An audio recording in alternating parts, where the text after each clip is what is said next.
Assalamualaikum warahmatullahi wabarakatuh. Bismillah, menjadi muslimah yang membawa barokah. Kita diciptakan di dunia ini tujuannya lebih banyak memproduksi kebaikan, menjadi pelaku-pelaku yang aktivitas kita memunculkan kebaikan dan bisa dinikmati oleh diri sendiri maupun orang lain. Sementara kita menjadi konsumen kebaikan yang dilakukan oleh orang lain, itu kita nikmati. Nah, yang menjadikan pertanyaan, lebih banyak produsen kebaikan atau konsumen kebaikan? Masih konsumen ya, masih hidup di bawah kebaikan dari orang tua, diberi perhatian, sakit sedikit mengeluh ke mereka sudah langsung perhatiannya luar biasa. Namun kita bisa berazam, bertekad akan belajar terus meningkatkan produksi kebaikan kita.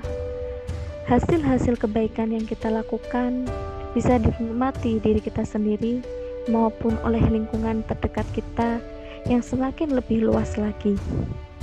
Dan itulah perintahnya, kita diminta untuk melakukan banyak hal kebaikan.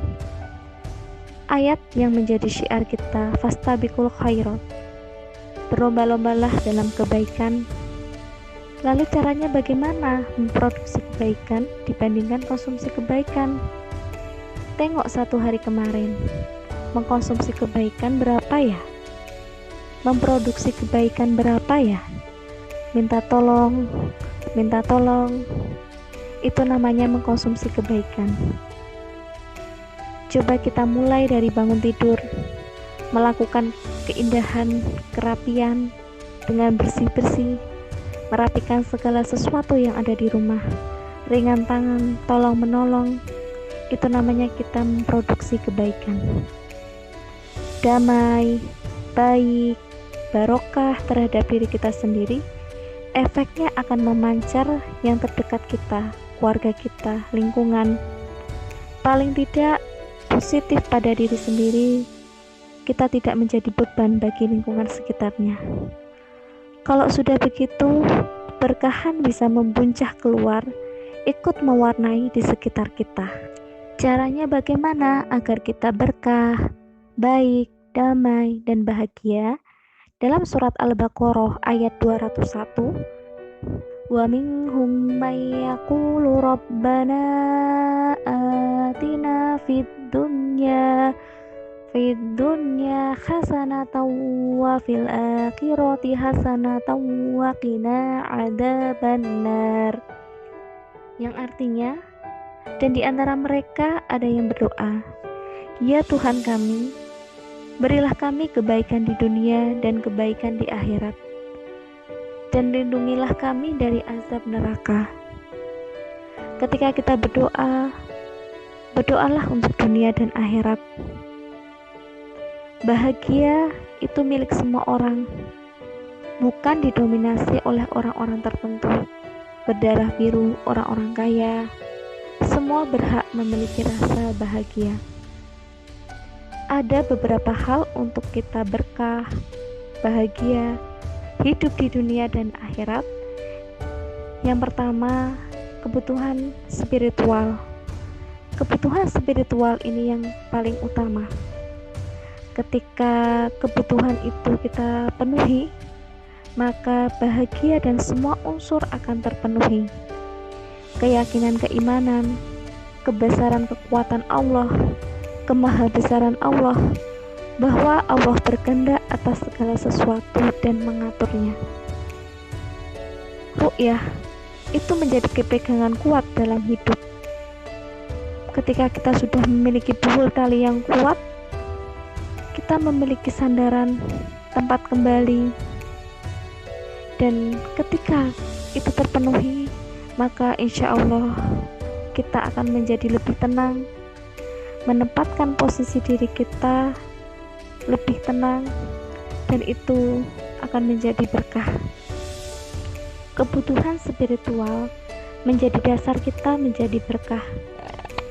Kita penuhi, maka konsep yang sekarang diperjuangkan, betapa efeknya luar biasa sampai ada kuantum ikhlas. Dengan keikhlasan, sampai bisa menyembuhkan penyakit yang ada dalam tubuh kita. Subhanallah, akan menuntun hidup kita menjadi hidup yang baik, berkah bagi lingkungan, karena segala sesuatu yang sudah sesuai lebih tertata dengan aturan Allah. Karena kita akhirnya memenuhi kebutuhan spiritual kita dengan keimanan, maka kita termasuk sebagai ya ayyuhalladzina amanu, hai orang-orang yang beriman. Ketika itu Allah memberikan perintah dan larangan. Yang kedua, kebutuhan emosional.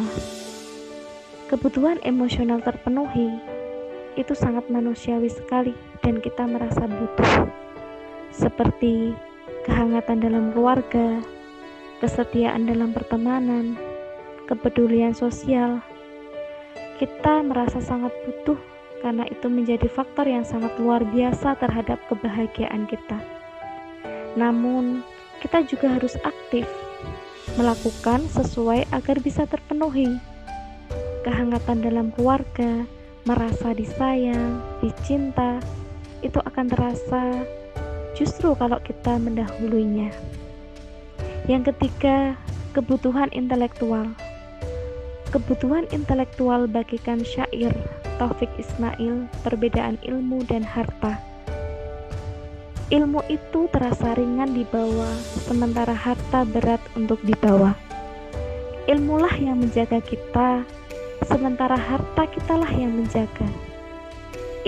Bertambahlah ilmu jika kita bagi sesama. Harta berkurang jika kita gunakan. Ilmu cahaya, harta bisa menggelapkan hati. Yang keempat, kebutuhan fisik operasional.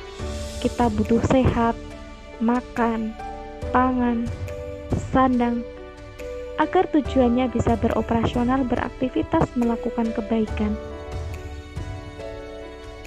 Selanjutnya, kita bisa berproduktif menghasilkan karya prestasi dalam bentuk sekecil apapun. Kita bisa memasak, kita bisa merapikan semua isi rumah, kita bisa bangun pagi, kita bisa melakukan tahajud, kita bisa odot. Itu termasuk prestasi. Yang selanjutnya, kontributif prestasi. Kebaikan bisa di lingkungan sekitar, buat kebaikan untuk orang lain atau komunitas yang ada di sekitar kita. Dengan cara kita itu menggali potensi apa yang kita miliki, sehingga potensi itu bisa membuahkan sebuah prestasi yang dirasakan manfaatnya oleh orang lain, seperti mengajar TPA, memasak, bersih-bersih lingkungan sekitar kita, dan mencari keberkahan pada diri kita sendiri. Insya Allah kita juga berharap berkah terhadap lingkungan kita, baik pada diri pribadi, bisa menempatkan posisi diri kita, mengetahui segala sesuatu yang membuat bahagia saya apa bukan nafsu, tetapi sesuatu spiritual, emosi, intelektual, fisik, produktif, dan kontributif, maka insya Allah hidup kita berkah. Tiada hati yang menyatu tanpa cinta, maka satukan hati dengan cinta. Semoga dengan cinta membawa kita berkumpul di surga. Cinta lillah akan abadi hingga jannah. Ahwan banyak salah kata. Wassalamualaikum warahmatullahi wabarakatuh.